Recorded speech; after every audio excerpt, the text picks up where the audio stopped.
Hello everyone, this is Tom Fox and I'd like to welcome you to episode 44 of the FCPA Compliance and Ethics blog. Today we are celebrating my 6 for 8 performance on the first day of the NCAA tournament pool, and also hoping that Sparty here will triumph. So that's my pick for the NCAA championship. I hope your team is doing well, or at least it's in the tournament and still going on. But today I wanted to visit about facilitation payments. The recent Archer Daniels Midland ADM enforcement action had some components of it which touched upon facilitation payments, so I thought this might be a good opportunity to talk about facilitation payments, review them, and see where your program might be in the context of these. The first thing to note about facilitation payments is that they are exempted out. They are not an affirmative defense. They are not an exception under the FCPA. They are completely exempted out. Facilitation payments are generally recognized as grease payments, skid payments, but make no mistake about it, facilitation payments are bribes. They just happen to be small bribes. And I'd like to read from the statute itself, which says, subsections A and G of this section shall not apply to any facilitating or expediting payment to a foreign official, political party, or political official, the purpose of which is to expedite or secure the performance of a routine government action by a foreign official, political party, or a party official. Further, the term routine government action is defined as one of the following: obtaining permits, licenses, or other official documents to qualify a person to do business in a country, processing government papers such as visas or work orders, providing police protection, mail order, pickup, delivery, or scheduled inspections associated with contract performance, providing phone service, power, electrical, water supply, loading and unloading cargo, protecting perishable products from deterioration, or actions of a similar nature. So the statute itself lists what the actions are. The key seems to be it's a routine action.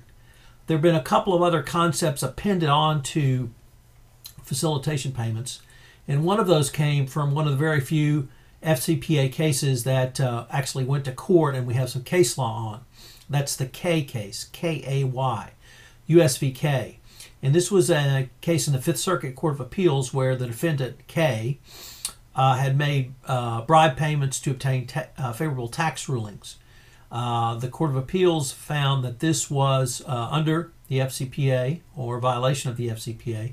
K had claimed that obtaining tax relief was not obtaining or retaining business under the FCPA, or didn't meet that prong, but the Fifth Circuit Court of Appeals made pretty short shrift of that matter, that allegation by the defendant.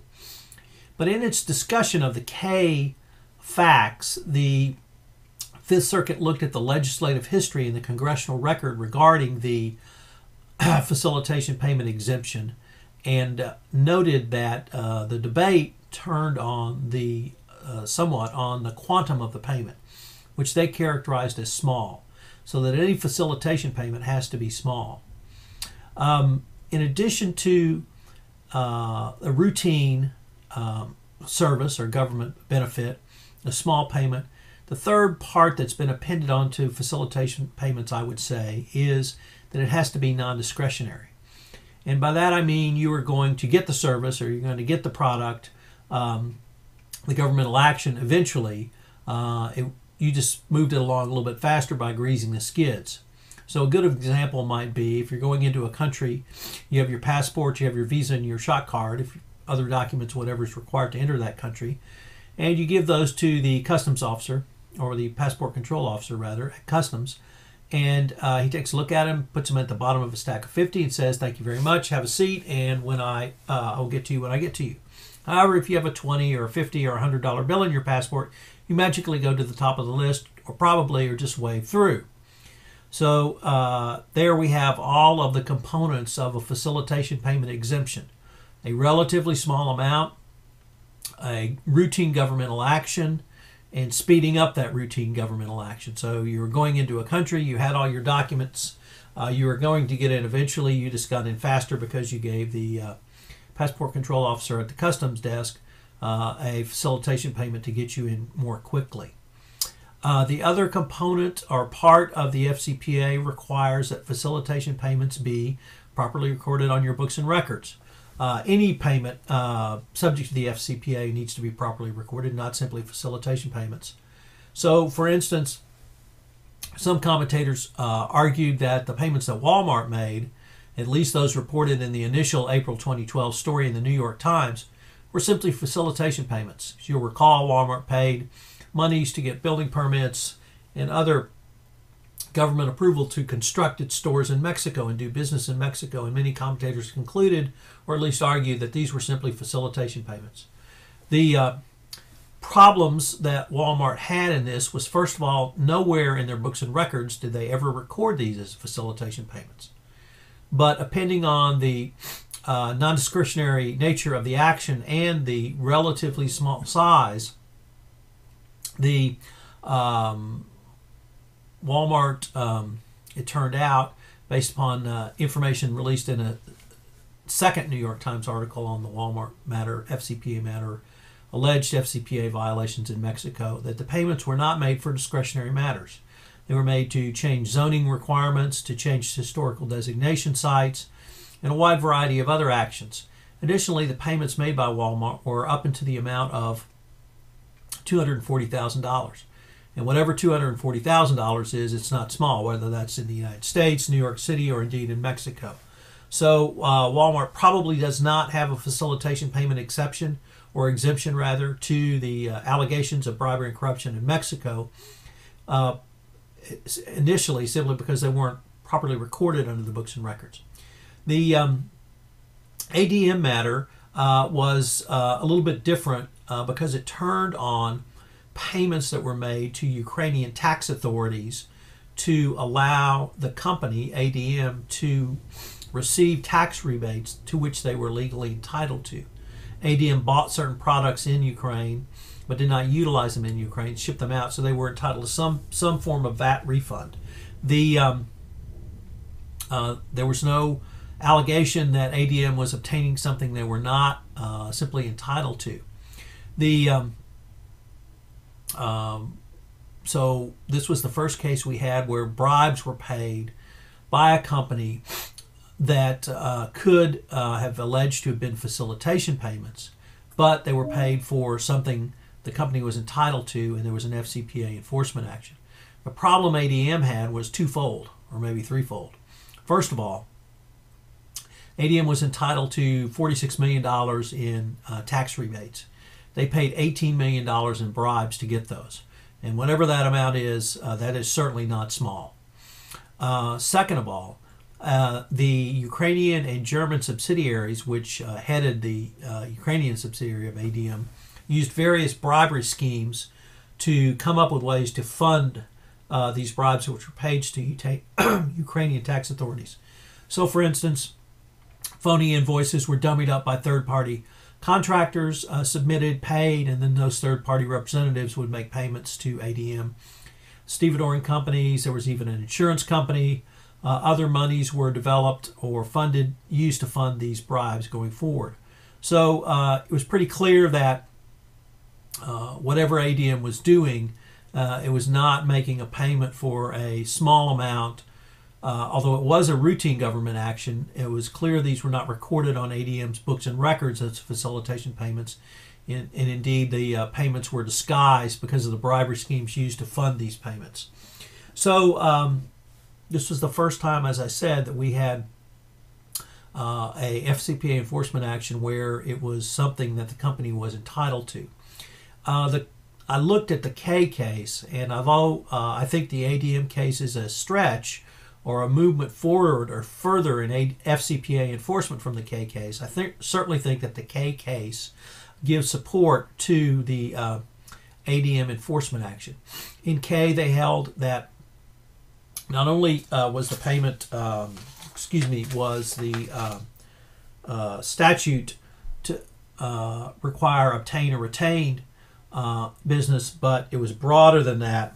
It was a quid pro quo for meant to assist in obtaining, and I think that's certainly language that's broad enough that which allows an enforcement action given the other factors present in the K case. It's often said that bad facts make bad law, and if people think this is bad law, well, the facts were pretty bad against ADM on this matter. So the ADM matter extends, I think, facilitation payments, the discussion about facilitation payments, what facilitation payments are not. Certainly Walmart's going to add to this. Many people ask, well, what is an acceptable facilitation payment? Well, of course, the statute does not have a dollar amount, nor does the K case suggest a dollar amount, other than the K case saying relatively small. The $20, $50, $100 range, certainly acceptable. As you move up, I think you're moving towards a place where it's less likely to be a facilitation and indeed more likely to be an FCPA violation. I think once you get above $1,000, you're certainly at a point where you're going to have a hard time defending it as a facilitation payment. The thresholds, as there are no thresholds in the statute itself, many companies will allow facilitation payments up to a certain amount, $20, $50, $100, by which an employee can make such a payment without pre-approval from the compliance function or the general counsel or the counsel function within the company. That's certainly acceptable. Above that, it requires additional set of eyes and additional approvals. The difficulty when you get up in the range of $1,000, even if you have a compliance program function or department function who's overseeing that, is if you don't monitor who the payments are made to, that can add up pretty quickly. And certainly $1,000 in West Africa, Central Asia, the Far East, you name the third world country, that could be considered quite a lot of money, and certainly not small in those jurisdictions. So you have to be able to monitor who the facilitation payments are made, the frequency they're made, or if you have one employee who's doling out quite a number, even if it's at or below your threshold, you need to monitor that on the back end to see what your employees are doing. One of the other difficulties with facilitation payments is they are just an administrative nightmare. I've talked about the steps that you have to go through just to make a payment, even if you have some type of threshold under which employees can make the payments without coming to the compliance function. It's certainly something that you have to monitor on a regular basis through employee expense reports or other mechanisms. Excuse me. But if you have a UK subsidiary or you're a multinational company and you employ UK citizens, you have a different set of problems, and that revolves around the UK Bribery Act. The UK Bribery Act does not exempt out facilitation payments. It says nothing about facilitation payments, so therefore they are bribes and they are illegal under the UK Bribery Act. This means that if you're a US company with a UK subsidiary, you have to exempt out the UK subsidiary from your facilitation payment policy. Further, you have to exempt out all of your UK citizens. So if you're a multinational energy company sitting here in Houston and you've got a UK citizen, that UK citizen cannot make a facilitation payment even if your company policy allows it under the FCPA. Even more, making it more difficult are if you do business with UK companies such as BP, BG, British Gas, BT, British Telecom. Any of those companies are going, because they're UK companies, are going to ban facilitation payments, and they're going to put in their contract with you that you cannot make facilitation payments while working under your contract with them. So if you're an energy service company sitting here in Houston and you go to Angola to work on your BP account, you cannot make any facilitation payments on that trip or during that work for BP, even if your company policy allows that. This really requires a second or third sets of books and records just to keep all of this straight, and many companies are moving towards just banning these outright because it's become such an administrative nightmare and hassle, even though, once again, they're exempted out from the FCPA. So the facilitation payment issue, the OECD has criticized the U.S. quite strongly because we allow facilitation payments. I think many commentators across the globe would say the same thing, that a bribe is a bribe. It doesn't matter whether it's grease, skidding, or facilitation payment. It's still a bribe, and it still cuts to the heart of corruption and allows corruption to be driven down to very low levels in a country and then percolate up to the top. The UK has said they have banned facilitation payments. The prior Serious Fraud Office Director, Richard Alderman, seemed to have some sympathy, where he said that he would really help companies move forward to do away with and give them a time frame or some time to do away with facilitation payments if that was part of their company policy going forward. The current director, David Green, has publicly stated the Serious Fraud Office is not the Serious Champagne Office, and that they're not going to be looking at relatively small things. So I think in the United Kingdom, if you make a facilitation payment, it's not going to be as onerous or adverse or draconian immediately. But if you allow facilitation payments and you have other problems, it's certainly going to be something that the Serious Fraud Office and the UK government are going to look at quite dimly. So I think the trend is going to be on a worldwide basis to get rid of facilitation payments. I don't know if the U.S. Congress will do this, but many companies are banning them simply because the administrative hassle is so great. Before I end, I'd like to say a word about extortion payments. And an extortion payment is not a facilitation payment. It's not exempted out of the FCPA. It's not covered under the FCPA. An extortion payment happens when your life, your liberty, or your health is immediately at risk.